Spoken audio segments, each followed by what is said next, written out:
Assalamualaikum warahmatullahi wabarakatuh. Salam sejahtera untuk kita semua.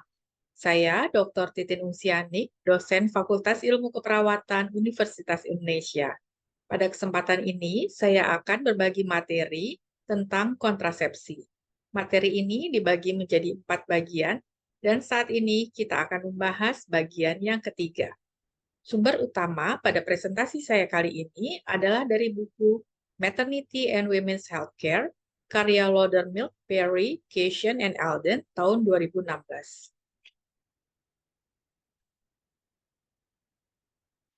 Pada bagian yang ketiga ini, kita akan fokus membahas tentang metode kontrasepsi hormonal.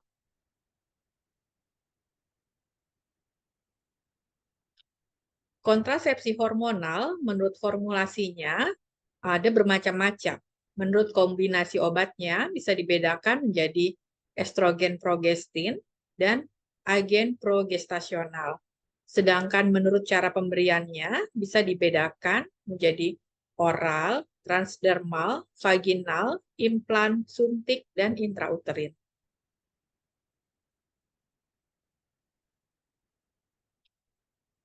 Tabel berikut menjelaskan beberapa jenis obat yang merupakan kontrasepsi hormonal. Bisa dilihat di sebelah kiri, di kolom sebelah kiri ini adalah komposisinya, kemudian di tengah adalah rute pemberiannya, dan di sebelah kanan adalah durasi efeknya. Masing-masing obat bervariasi baik dari komposisinya, cara pemberiannya, serta durasi efeknya.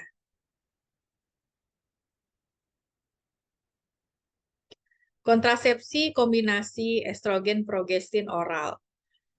Kontrasepsi kombinasi oral atau boleh kita singkat sebagai KKO menekan sekresi FSH dan LH sehingga menghambat ovulasi.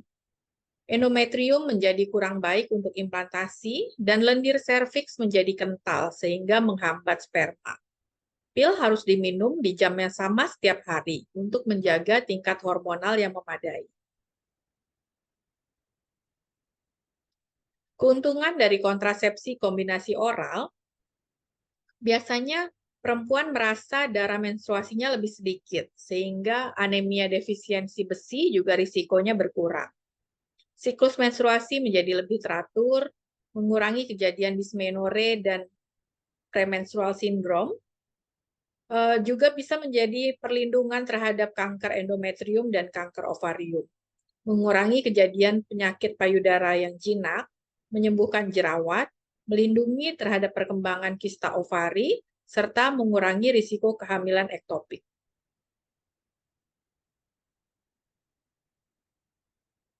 Penggunaan kontrasepsi kombinasi oral tidak memerlukan pemeriksaan panggul dan pap smear sebelumnya.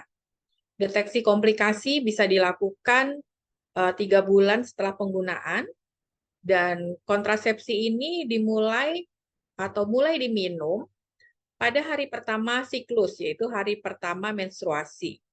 Jika minum pil ini dimulai bukan saat menstruasi normal, misalkan 4 minggu setelah melahirkan atau keguguran, maka perlu dikombinasi dengan kontrasepsi yang lainnya. Tingkat efektivitas hampir 100%, dan tingkat kegagalan yang disebabkan oleh kelalaian sekitar 9%. Ada beberapa kontraindikasi untuk pemakaian kontrasepsi kombinasi oral. Di antaranya adalah riwayat gangguan tromboemboli, penyakit cerebrovaskuler atau arteri koroner, kanker payudara, penyakit kandung empedu, penyakit kuning setelah penggunaan pil sebelumnya, tumor yang terpengaruh oleh estrogen, kehamilan, sirosis parah, tumor hati, menyusui kurang dari 6 minggu pasca melahirkan, merokok jika lebih tua dari 35 tahun, sakit kepala dengan gejala neurologis yang vokal, pembedahan dengan imobilisasi lama atau pembedahan pada kaki, hipertensi lebih dari sama dengan 140/90 mm Hg, serta diabetes mellitus dengan durasi lebih dari 20 tahun.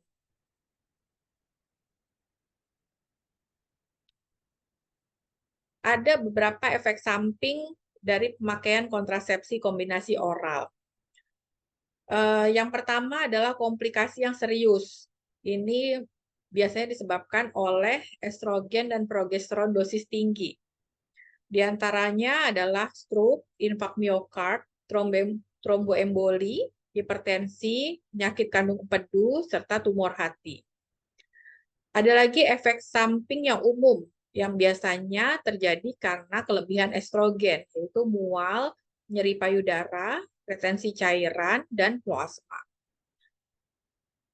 Ada lagi efek samping akibat kekurangan estrogen, yaitu flek pada hari ke antara 1 sampai 14, hipomenore, gugup, vaginitis atrofi, sehingga menyebabkan dispareunia. Efek samping akibat kelebihan progestin, yaitu nafsu makan meningkat, rasa lelah, depresi, nyeri payudara, infeksi jamur pada vagina, kulit kepala berminyak, hirsutism, dan amenore pasca minum pil.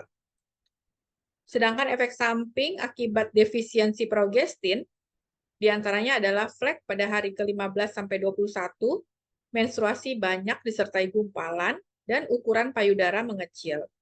Dan efek samping akibat gabungan, yaitu perdarahan yang tidak teratur. Tanda-tanda komplikasi dari kontrasepsi oral bisa disingkat, ditandai dengan H, yaitu A. Yang pertama adalah A, yaitu abdominal pain atau nyeri perut, yang mengindikasikan adanya masalah hepar atau kandung kemih. Kemudian C atau chest pain atau nyeri dada atau napas pendek, yang merupakan indikasi dari masalah penggumpalan darah di paru atau jantung. Kemudian H atau headaches, sakit kepala yang tiba-tiba atau menetap, ini mungkin disebabkan karena hipertensi atau masalah kardiovaskuler. Kemudian E atau eye problems, yang merupakan indikasi pecahnya pembuluh darah atau hipertensi. Kemudian S, yaitu severe leg pain, yang merupakan indikasi dari proses tromboemboli.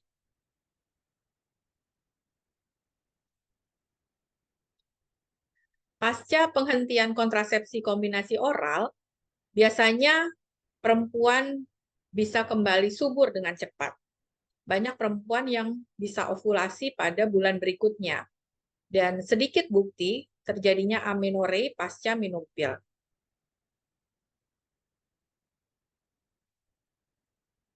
Intervensi keperawatan pada penggunaan kontrasepsi hormonal oral, karena komposisi obat berbeda-beda, maka perawat perlu menjelaskan kepada pasien detail setiap obat tersebut. Apabila pasien lupa minum pil 1-2 hari, maka tindakannya berbeda-beda tergantung dari jenis obatnya. Jadi perlu dicek obat yang diminum apa, sehingga tindakannya harus bagaimana. Adanya setetes darah atau noda coklat pada pakaian dalam, ini dihitung sebagai masa menstruasi. 67% perempuan yang minum pil lebih dari 1 tahun. Kebanyakan yang berhenti itu alasannya adalah non-medis. Tinjau tanda-tanda potensi komplikasi terkait penggunaan kontrasepsi oral.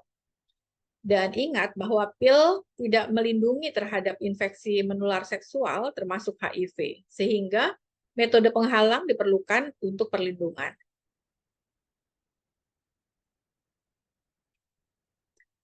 Selanjutnya, mari kita bahas kontrasepsi oral 91 hari. Pil ini mengandung estrogen dan progestin dan diminum dalam siklus 3 bulan. Jadi selama 12 minggu pil aktif diikuti dengan 1 minggu pil tidak aktif. Jenis kontrasepsi oral 91 hari ini lebih disukai karena periode menstruasinya lebih sedikit, yaitu terjadi selama minggu ke-13 siklus. Namun, tidak ada perlindungan terhadap infeksi menular seksual. Selanjutnya adalah kontrasepsi transdermal atau koyo. Bisa saudara lihat gambarnya di sebelah kanan bawah. Kontrasepsi ini hanya tersedia dengan resep dokter. Koyo kontrasepsi ini ditempel pada kulit lengan bagian luar atas atau tubuh bagian atas, baik depan maupun belakang, tapi tidak termasuk payudara. Kemudian juga bisa ditempel pada perut bagian bawah atau bokong. Ditempel pada hari yang sama, seminggu sekali, selama 3 minggu, dilanjutkan seminggu tanpa koyo. Koyo ini memberikan norelgestromin atau progestin dan etinil estradiol yang berkelanjutan. Mekanisme aksi, kemanjuran, kontraindikasi, reaksi kulit, dan efek samping serupa dengan kontrasepsi kombinasi oral. Tingkat kegagalannya kurang dari 9% pada perempuan dengan berat badan kurang dari 90 kg.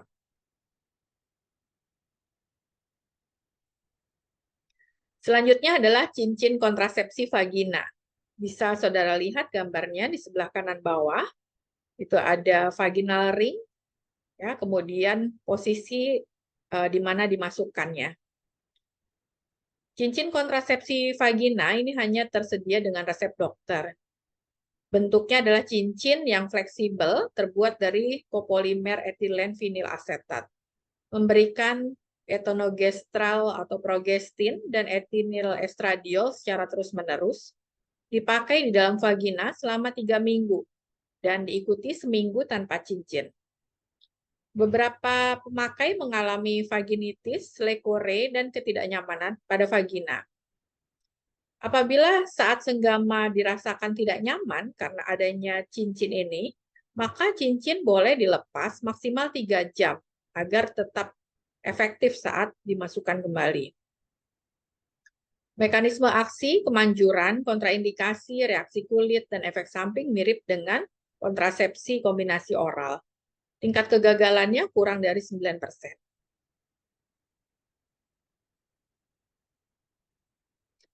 Kemudian mari kita bahas kontrasepsi khusus progestin.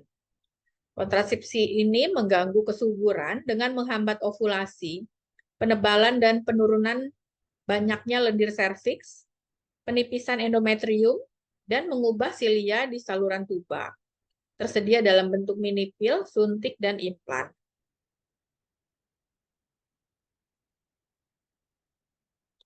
Progestin oral atau mini pil, tingkat kegagalannya 1-10% pada tahun pertama penggunaan. Efektivitasnya meningkat jika mini pil ini diminum dengan benar. Mini pil harus diminum di waktu yang sama setiap hari. Pengguna sering mengeluh perdarahan vagina yang tidak teratur saat menggunakan atau mengkonsumsi mini pil ini.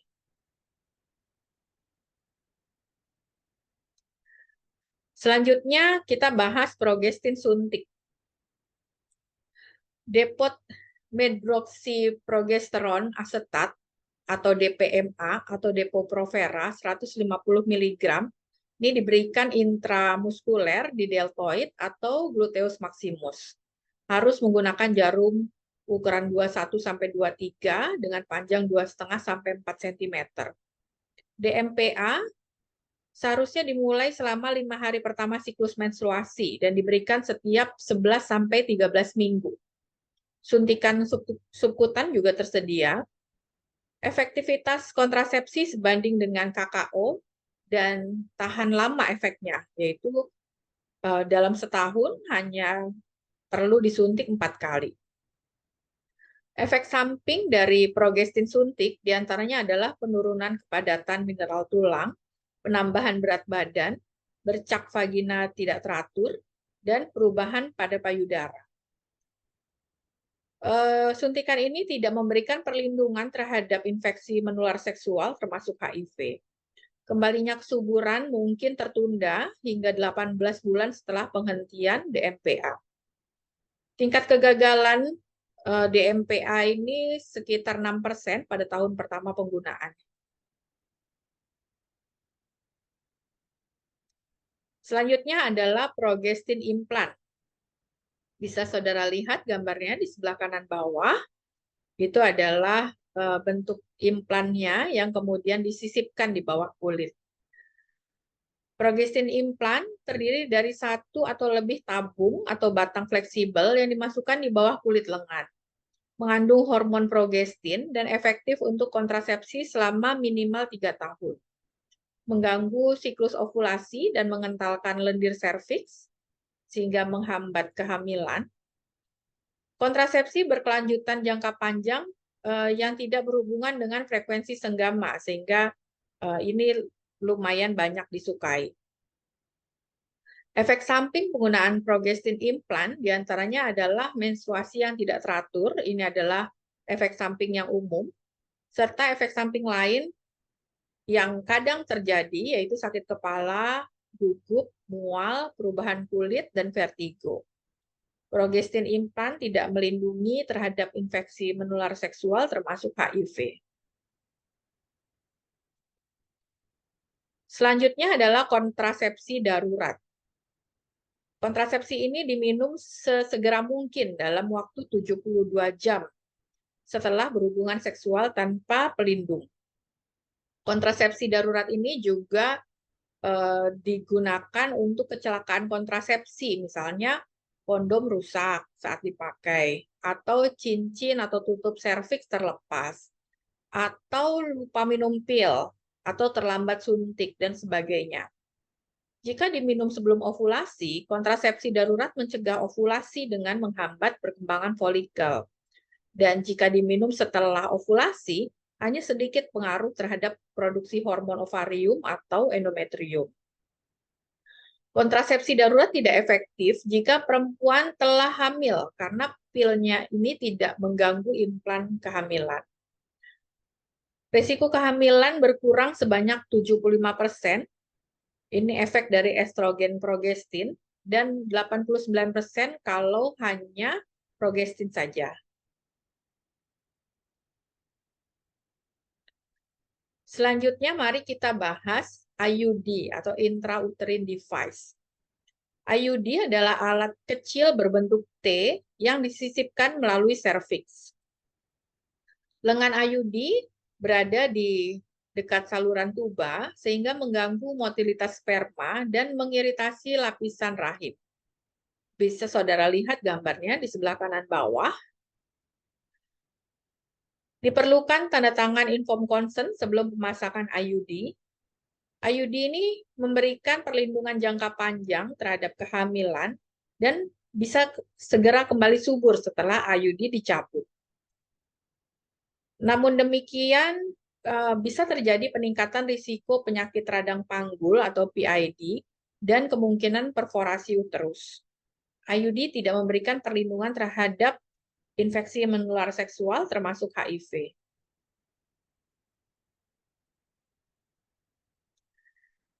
Ada dua macam bentuk IUD, yang pertama adalah IUD hormonal dan yang kedua adalah copper T IUD. Mari kita bahas IUD copper T dulu.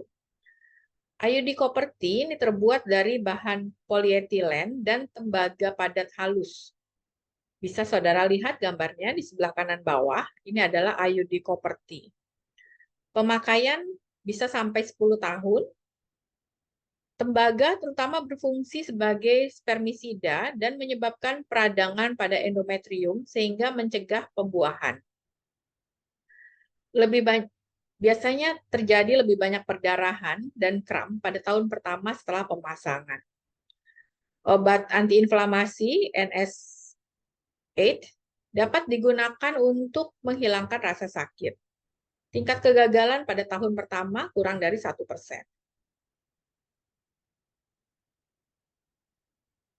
Berikutnya adalah IUD hormonal.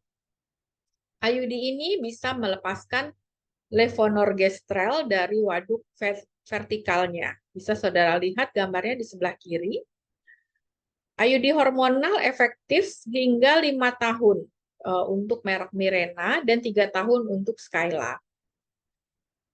Cara kerjanya adalah mengganggu motilitas sperma, mengentalkan lendir serviks, menipiskan lapisan rahim, dan mengalami anovulasi. Bercak tidak teratur sering terjadi pada beberapa bulan pertama pemasangan. Tingkat kegagalan pada tahun pertama kurang dari 1%.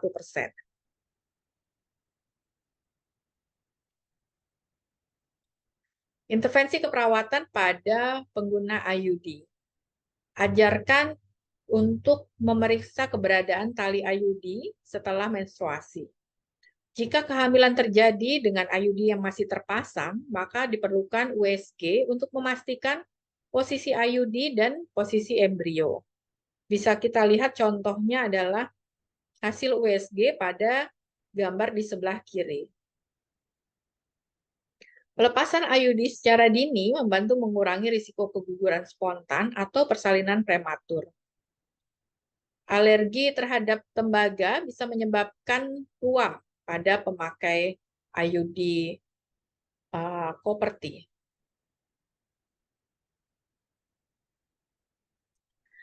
Tanda-tanda potensi komplikasi IUD bisa kita deteksi dengan PANS, yaitu P atau period late adalah menstruasi terlambat atau munculnya bercak atau perdarahan yang tidak normal.